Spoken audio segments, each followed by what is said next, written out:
When I do this, I'm going to B-flat chord, man. I'm not just kind of making sounds to fill a space. Yeah.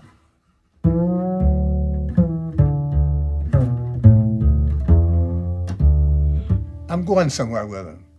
And I measured how long it takes to get there, you know?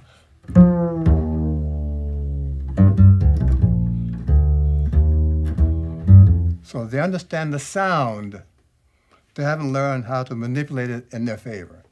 A trick every bass player does, whatever their level of professionalism, is to make some drops and some fall-offs on the instrument.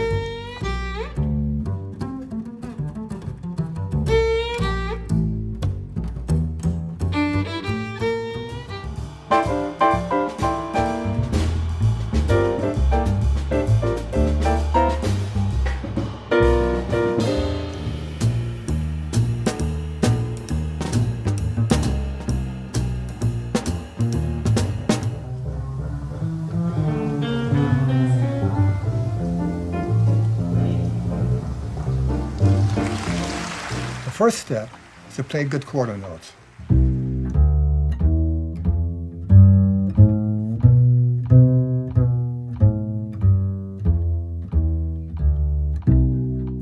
Because that's the C scale, we kind of think it's as possibly a C chord of some kind, but we want some kind of activity. So there are a couple of things you can do, and they all change depending on the drummer's sound and where he feels the beat is, and how fast the song is, and what chords are around this specific fall off or rhythm replacing quarter note kind of sound.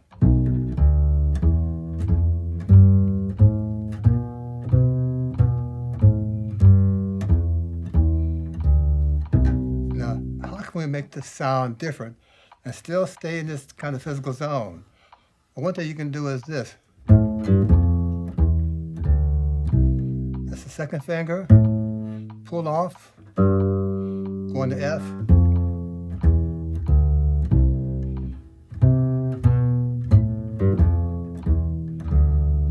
It's a pretty basic one. There are a lot of choices we have, and it depends on the person's aggressiveness and how they want to impress the band with their skill level of making drops and anything but play four quarter notes, which seems to be the bane of some guy's existence. There are a lot of things to do.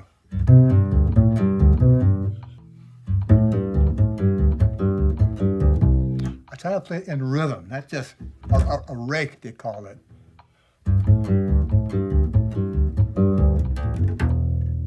That, a rake. And that's okay, but it doesn't have the sound of the chord. There's the sound of a C, but I want the sound of the chord in there.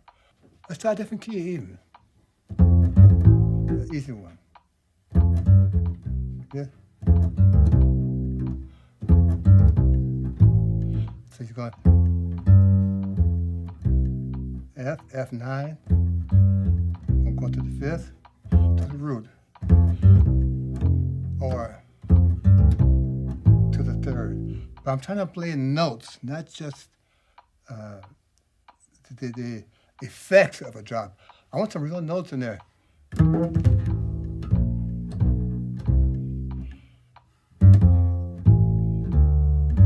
Or a gliss.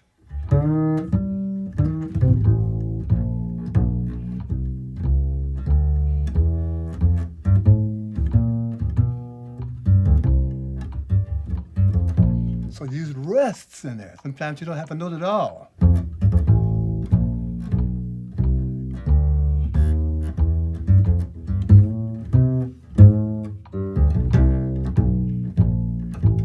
For as many players as you will find, there are as many drops and rakes and concepts that make the four quarter notes jump around.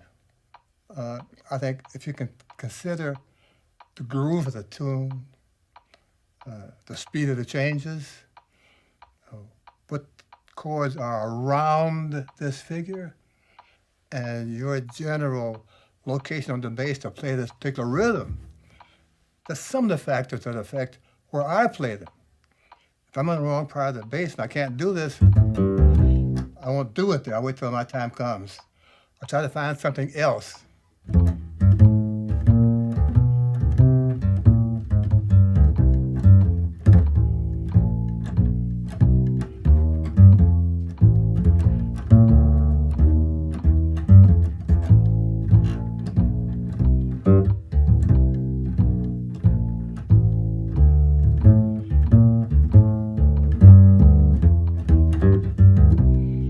Or I play against the beat. But this is our beat right now. Okay?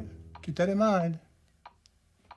So I play 4 quarter notes, then I'll play against this because I still hear this.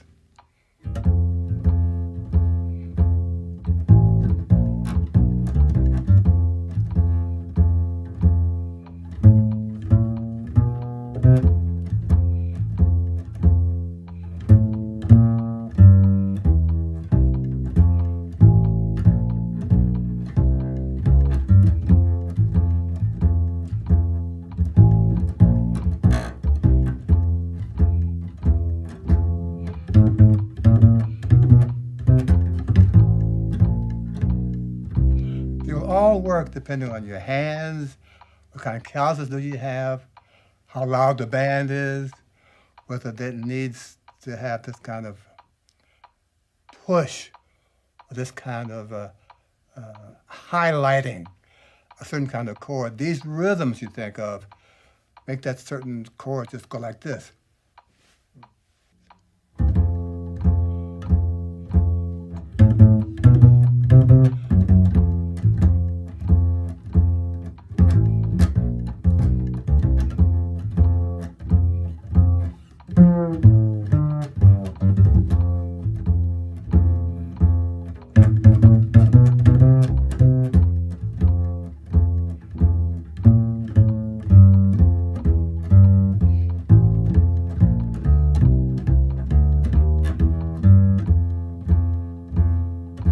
I'm still hearing this, and I'm able to kind of maintain this sound of the beat as I play against that. And that's important.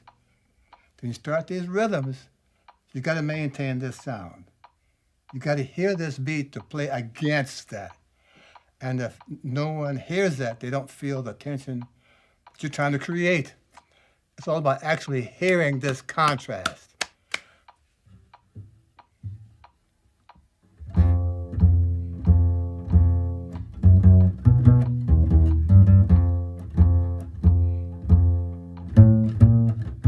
Ah.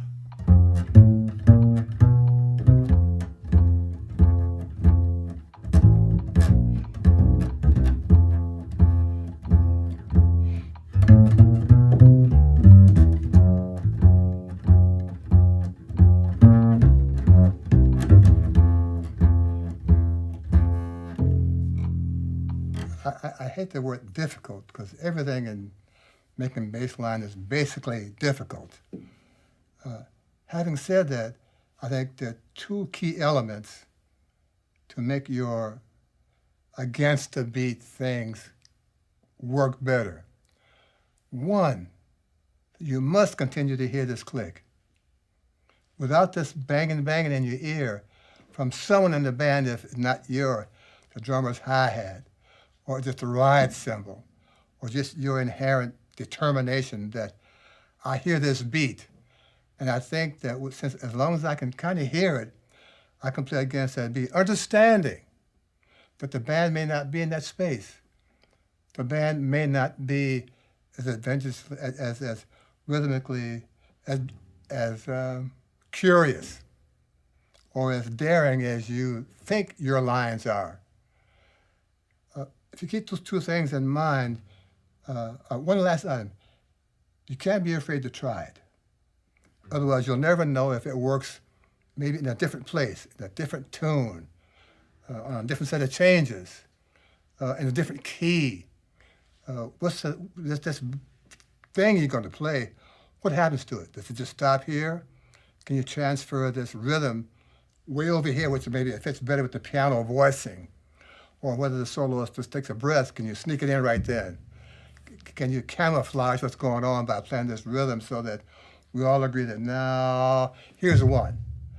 To be able to do those things, you must hear this click in your ear, and you must trust your sense of where the beat really is, as well as understanding the level of the band's rhythmic curiosity.